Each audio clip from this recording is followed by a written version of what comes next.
Hey guys, इस cinema man और आज मैं रिव्यू करने वाला हूँ मार्टी सुप्रीम का। जो अभी नई फिल्म आई है, बहुत ज़्यादा ट्रेंडिंग है, बहुत लोग कह रहे हैं बहुत अच्छी है, बहुत ओवर हाइप्ड है, जो भी है। लेकिन मैं आपको बिल्कुल अपना ट्रू और अनफिल्टर रॉ रिव्यू बताऊंगा कि मुझे फिल्म देखने के बाद और देखते समय कैसा लगा, क्या क्या अच्छा लगा और क्या क्या मुझे लगा कि भाई लोग सही कह रहे हैं या सही में ही बेकार था। तो ये मूवी कम से कम 2 घंटे 30 मिनट की है ना, 2.5। और ये बहुत ज़्यादा मैं कहूँगा जो इसका प्लस पॉइंट है और जो नेगेटिव भी है, एक तो बहुत ज़्यादा इंगेजिंग है ना, कि इवेंट्स होते रहते हैं, इवेंट्स के अंदर भी इवेंट्स होते हैं, ये बहुत ज़्यादा हैपनिंग हो जाता है। और इसमें आपको बस जो एक प्रॉब्लम इसके साथ आती है वो ये है कि इंगेजिंग के साथ ही आपको एक मोमेंट टू रिलैक्स और जो भी इंफॉर्मेशन स्क्रीन पे चल रही है उसको ऑब्जर्व करने का टाइम ही नहीं देता आपको। ना उसको ऑब्जर्व करने का टाइम देता है, ना ऑब्जॉर्व करने का टाइम देता है, कोई टाइम नहीं देता। वो आता है एंड में जो एक हिटिंग पॉइंट बन जाता है। इसी के साथ साथ जो इसके पिंग पोंग मैचेस भी हैं वो भी बहुत ज़्यादा हाई इंटेंसिटी के और टेंस सिचुएशन में होते हैं, है ना। और जब भी इसमें कोई ड्यूस जैसी सिचुएशन आती है तब तो वो बहुत ज़्यादा इंक्रीज हो जाता है विद द म्यूज़िक, क्योंकि म्यूज़िक भी बहुत अच्छा है और बहुत इसका लाइक पॉप म्यूज़िक है, तो उसमें से बहुत सारे लोगों ने सुना भी होगा, है ना। और मैं उनका नाम जिन्होंने म्यूज़िक दिया वो भूल गया हूँ। वैसे हाँ, मैं इस डायरेक्टर का नाम भी बताना भूल गया। इनका नाम है जॉश सेफ्डी। तो सॉरी, अनफिल्टर है तो कट तो लगाऊंगा नहीं, तो मैंने बोल दिया। तो इसके बाद अगर मैं इसके कुछ अच्छे पॉइंट्स की बात करूं जो मुझे पर्सनली बहुत अच्छे लगे, एक तो इंगेजमेंट जैसे मैंने आपको बता दी बहुत अच्छी है ना। दूसरी चीज़ इसकी जो लाइटनिंग और सिनेमेटोग्राफी है वो क्लासिक A24 का जो सिग्नेचर स्टाइल है वैसा लगता है। लेकिन हाँ, जैसे जैसे हमारा character different different situation and places से जाता है वो लाइटनिंग भी वहाँ पे उस पर इफेक्ट करती है और आपके अंदर वो सर्टेन इमोशंस जगाती है जो हमारा कैरेक्टर फील करता है। और वो सीन की डिमांड जो है वो आपको खुद वो लाइटनिंग और सिनेमेटोग्राफी फील कराती है। इस मूवी में बहुत सारी लाइक कलर ग्रेडिंग बहुत अच्छे से यूज़ हुई है, कलर पैलेट बहुत सारे यूज़ हुए हैं, warm, cooler tone, contrast, high contrast, saturated, desaturated, है ना। एंड इसमें बहुत ज़्यादा प्रॉप्स का भी ध्यान रखा गया 1950s का न्यूयॉर्क बनाने के लिए। तो इन्होंने वो जो छोटी छोटी चीज़ें थी, है ना, जो इतनी छोटी नहीं होती है ऑब्वियसली, बहुत बड़ी होती है, पर कुछ कुछ लोग इग्नोर कर देते हैं like film makers to save budget, वो अच्छे से दिखाई है। दूसरी चीज़ मैं इसका जो बताना चाहूँगा, मुझे जो अच्छा लगा वो ये भी था कि जिस तरह से हमारे इसमें जो कैरेक्टर्स हैं उनकी एक्टिंग, तिमोथी की एक्टिंग मुझे इस बार बहुत अच्छी लगी, उसने इम्प्रूव किया है। कुछ कुछ मोमेंट्स बहुत नेचुरल है, बहुत लाइक हैपनिंग है, बहुत अच्छे लगते हैं।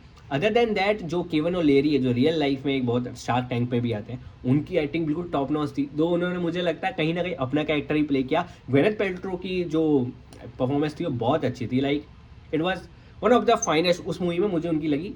टाइलर द क्रिएटर की एज वैली भी बहुत अच्छी थी, तो वो एक बड़ा फंकी एंड टाइप बंदा लग रहा था जो रैपर्स कहीं ना कहीं वो कैरी पर्सनैलिटी करते हैं, तो इट वॉज गुड। पर उसका एक सीरियस टोन भी था, वो भी अच्छा था, है ना।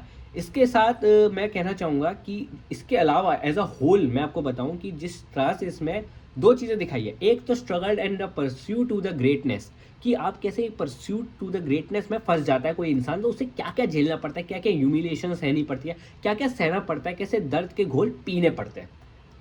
इसके जो मैं इसके अलावा मैं आपसे कहना चाहूँगा कि जब आप इस फिल्म को देखते हैं और अगर आप इसे रिलेट करते हैं तो आपको पता चलता है कि बहुत सारे लोग हैं जिन्होंने लाइफ में ऐसा ही सहा है, तो आपको एक रिलेटेबिलिटी फैक्टर भी मिल जाता है। और दूसरी चीज़ जो पिंग पोंग मैचेस की जो इंटेंसिटी है, वो बहुत ज़्यादा ही अच्छी है ना। मतलब आप उसमें इंगेज रहेंगे एंड इवन ड्यूस वाली जैसे मैंने बताया तो आपको लगेगा, और इवन आपके रिएक्शंस भी निकलेंगे, ओ आ ए ऊ ऊ ओ ऐसे करके निकलेंगे जब आप मैचेस देखेंगे। तो मैं कहूँगा पिंग पोंग पे भी इन्होंने अच्छा ध्यान दिया है और टिमोथी ने अच्छा खेला है, अनटिल अनलेस ने बॉडी डबल यूज़ नहीं किया हो तो। अदर देन दैट मैं कहना चाहूँगा जिस तरह से स्टोरी डेवलप करती है बहुत लॉजिकल है, जैसे मैंने बताया। तो ये सब चीज़ें इसके मुझे बहुत अच्छे लगे। अब मुझे ख़राब क्या लगा मैं आपको बताता हूँ। इसका जो ये रॉन्ग रन टाइम है ना, सॉरी, है ना, वो बहुत ज़्यादा खिंचा हुआ लगता है कहीं कहीं। मतलब आपको लगेगा कि यहाँ स्टोरी थोड़ी खिंच रही है, इसकी ज़रूरत नहीं थी। यहाँ स्टोरी थोड़ी इन्होंने खींच दी है फॉर द सेक, या मे बी थोड़ा डेप्थ डालने के लिए। पर वही दिक्कत आती है कि कॉन्ट्राडिक्शन, विरोधाभास यही है कि वो डेप्थ आती नहीं है मूवी में, है ना। क्योंकि मूवी इतना सब कुछ कर रही है ना, तो आपको डेप्थ फील करने के लिए या उस गहराई में उतरने के लिए वो इमोशन जग ही नहीं पाते हैं, क्योंकि आप ऑब्जर्व भी नहीं कर पा रहे, अब्जॉर्व भी नहीं कर पा रहे, तो वही दिक्कत है ना। तो वो रेस्टिंग मूवमेंट होता है इसमें, आप सबको ऐसे वो नहीं आता। एंड इवन इंटरवल के बाद भी नहीं आता, वैसे तो होना नहीं चाहिए, लेकिन तब भी नहीं आता और वही मूवी चलती रहती है। It's just like is continuously running running running running and and में स्टॉप। तो वो थोड़ा मोनोटोनसली लगती है और अजीब लगता है। लेकिन हाँ, वो जो इवेंट्स हैपनिंग है और जो इनकी जो आप कह सकते हो सस्पेंस रहता है इवेंट्स में, वो वो बहुत अच्छा रहता है। तो आपको वो वैसे देखने में मज़ा आएगा। और इसने सारी चीज़ें टिक की, स्पोर्ट्स है, ड्रामा है, रिलेटेबिलिटी है, एंगेजमेंट है।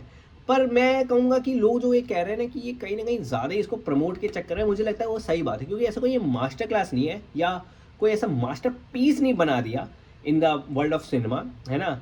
और मैं ये भी कहना चाहूँगा कि हाँ, फॉर मॉडर्न अमेरिकन मूवीज़ जैसे अपनी रॉकी थी, ये उस टाइप में जा रही है जो अब आना बहुत कम हो गई है। जैसे स्मैशिंग मशीन आई थी A24 की, पर वो ज़्यादा चली नहीं। तो इसने उसी चीज़ को लिया है, लेकिन बहुत अच्छे से एग्जीक्यूशन के दौरान ये बहुत अच्छी निखर के भी आ गई है। मतलब एग्जीक्यूशन ही इतना अच्छा हुआ कि बहुत निखर के आई है। तो मैं कहूँगा आपको मूवी एक बार तो ज़रूर देखनी चाहिए। हाँ, अगर आपको इसका इंटेंस और ये चीज़ें पसंद है जो मैंने बताई, तो 2-3 बार देख लो, उसमें क्या है ना? तो वैसे बहुत रॉ रहेगा, अनफ़िल्टर्ड रहेगा, मैं इसमें कोई भी कट-वट नहीं डालूँगा, जो है सो है। थैंक यू, सब्सक्राइब कर देना, बड़ा आभारी हूँ मैं आपका अगर आप सब्सक्राइब कर देंगे तो। धन्यवाद।